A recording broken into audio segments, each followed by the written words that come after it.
In today's hyper-connected world, you'd think the old lines that once separated us would fade away. But in reality, deep social divides still powerfully shape our politics, our beliefs, and even the global economy. Things like racial tension, class struggles, and nationalism haven't disappeared. Instead, they are often used, sometimes intentionally, sometimes not, to build power, secure loyalty, or boost profits. Global studies show a worrying trend.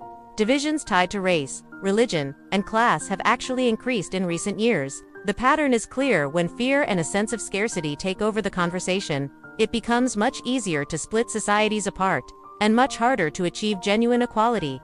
Take politics. For instance, around the world, we've seen political groups use social and racial divisions to rally support. By framing complex economic or cultural issues as threats coming from specific communities, they can mobilize large groups of voters.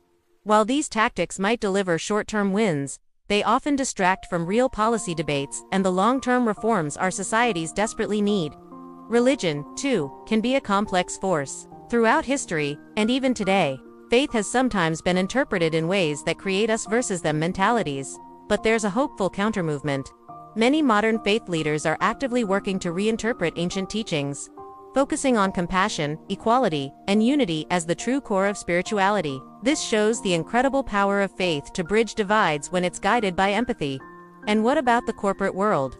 Social inequality often shows up in our workplaces.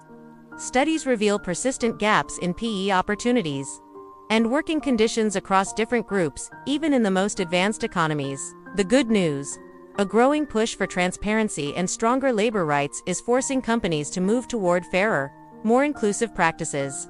Ethnic and cultural identity is another powerful tool. Leaders sometimes appeal to a shared ethnic heritage to solidify their political base. While this can foster a sense of belonging, it risks deepening existing tensions. Experts agree that inclusive governance, where everyone has a voice, is the best path to peace. When leaders focus on what unites a nation, rather than what divides its people, societies thrive. The same goes for nationalism. A healthy sense of patriotism can be a beautiful thing, uniting citizens in a common purpose. But when taken to extremes, it can become exclusionary, used to justify policies that limit diversity or shut down dissent.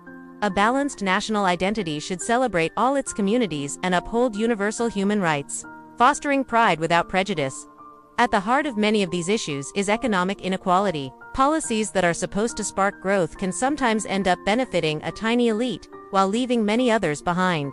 Analysts point to solutions like fair taxation, access to education, and strong worker protections as key ways to close this gap and strengthen our democracies. These aren't just economic issues. They're fundamental to a society's health and stability. All these examples, across race, religion, class, and nation, reveal a tangled web of division, but they also point to a clear path forward. History is filled with examples of how dialogue, education, and empathy can break these cycles. The lesson is simple but profound. When people come together, guided by understanding instead of fear, humanity wins. In our interconnected world, our greatest strength lies not in what makes us different, but in our shared humanity. Empathy, respect, and a commitment to fairness are our most powerful tools against inequality. The more we listen to each other's stories, the closer we get to building a future founded on unity and hope. Thanks for watching. If this video gave you something to think about, please like, share, and subscribe for more content that explores the world we live in.